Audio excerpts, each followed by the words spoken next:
সমবায় সমিতি নির্বাচনেও ব্যাপক উত্তেজনা। রবিবার চাঁচল মহকুমার 6টি ব্লকের সমবায় সমিতির নির্বাচন অনুষ্ঠিত হচ্ছে সামসি এগ্রিল হাই স্কুলে। সেই ভোটেও সন্ত্রাস এবং ছাপ্পার অভিযোগ তৃণমূলের বিরুদ্ধে। বাম কংগ্রেস জোটের প্রার্থীকে বের করে দেওয়া হলো বুথ থেকে। বাম কংগ্রেসের অভিযোগ, ব্যালট নিয়ে গিয়ে বাইরে ছাপ্পা মারছে তৃণমূল। প্রশ্নের মুখে পুলিশের ভূমিকা। Bureau report, Hind news. Vote কেন্দ্রে এসে 8-10 জন দাদাগিরি এসে আমাকে বলছে তুমি বের হও। আমি কেন বের হবো? তুমি না বেরোলে তোমাকে শেষ করে দিই প্রাণে। আমার গলা টিপে ধরলো, গলা টিপে মারতে মারতে বের করে দিল। বের করে দিয়ে আমি তখন বেরিয়ে চলে আসলাম। আমাকে 3-4 বার আক্রমণ করে টিএমসিরা। কেন মারলো আপনি? আমাকে বলছে আমরা ছাপা ভোট করবো, তোমরা বেরিয়ে যাও, না হলে তোমাকে শেষ করে প্রাণে শেষ করে দেবো। তখন আমরা গলা ধরে পিঠে মুখে যা আছে সব জায়গাতে মারলো।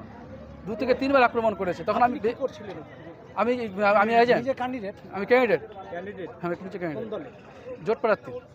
এখন কি অবস্থা ওখানে? সব ছাপ্পা ভোট হয়ে গেছে অলরেডি, আর কিছু করে নাই আমাদের। কারণ প্রশাসন তো জিরো, ওখানে কিছু নাই। প্রশাসনই গুন্ডা, প্রশাসনই মানে যা করেছে, মানে ওদের ভূমিকা কিচ্ছু নাই। নীরবতা পালন করেছে। আমার নাম হচ্ছে আলমগীর হোসেন, বাড়ি হচ্ছে হোসেনপুর 1। তৃণমূলেরা দখল করেছে জোর জবরদস্তি এবং ছাপ্পা মারার ভোটের অভিযোগ, কি বলবেন? এই অভিযোগ সম্পূর্ণ ভিত্তিহীন। আপনারা সকলেই দেখছেন অবাধ শান্তিপূর্ণভাবে সকাল 10টা থেকেই ভোট হচ্ছে। সাধারণ মানুষ আজকে সিপিএম এবং কংগ্রেসকে পশ্চিমবাংলার পাশাপাশি প্রত্যেকটা রাজ্য থেকে প্রত্যাখ্যান করেছে। এই সিপিএম এবং কংগ্রেসেরা প্রায় 15 বছর ধরে এই সমবায়ের ভোট হতে দেয়নি। লাস্ট ভোট 2007-এ হয়েছিল। আজকে সাধারণ মানুষ স্বতঃস্ফূর্তভাবে ভোট দেওয়ার চেষ্টা করছে।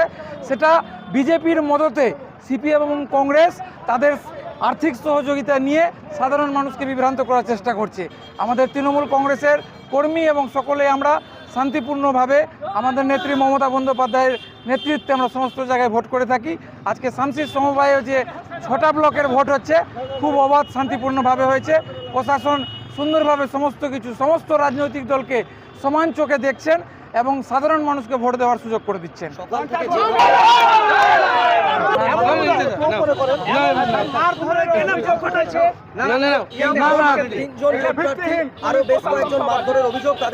এগুলো সম্পূর্ণ মিথ্যা অভিযোগ। সাধারণ মানুষ ওদের কাছ থেকে সরে গেছে, তার জন্য এরা এগুলো করছে। প্রশাসন আছে, যদি কেউ কোনো অভিযোগ করে মারধরের, নিশ্চয়ই প্রশাসন তা তদন্ত করবে। তবে আমাদের কাছে যা খবর, কোনো রকম মারধর হয়নি। সাধারণ মানুষ ওদের কাছে নেই, তার জন্য এখানে সকল রাজনৈতিক দল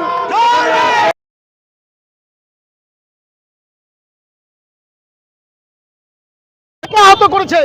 এই ক্যান্ডিডেটকে বারংবার দেখার পর আমরা দেখলাম আমাদের ভোটের চাইতে আমাদের কাছে কর্মীর মূল্য অনেক বেশি।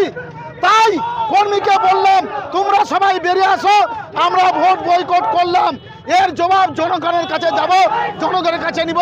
আমরা তৃণমূলের এই জঘন্য রাজনীতি, পুলিশ প্রশাসনকে ধিক্কার জানিয়ে আমরা এই বয়কট করেছি। জমিল ফিরদৌস, সিপিএম রাজ্য।